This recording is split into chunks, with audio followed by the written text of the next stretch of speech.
இரவு நேரமே இல்லாத நாளின் 24 மணி நேரமும் சூரியன் தெரியும் நாடு எது?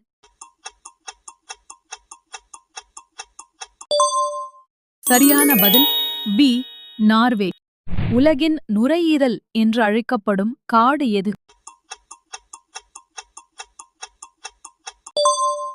சரியான பதில் பி. அமேசான் காடுகள். உலகிலேயே அதிக நாடுகளுடன் எல்லையை பகிர்ந்து கொள்ளும் நாடு எது?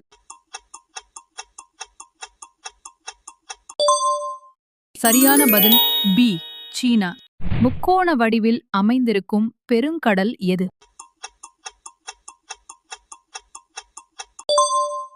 சரியான பதில் பி. பசிபிக் பெருங்கடல்.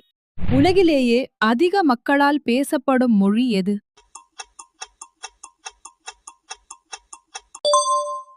சரியான பதில் சி. மாண்டரின். சீன மொழி. மறக்காம ஃபாலோ பண்ணிக்கோங்க.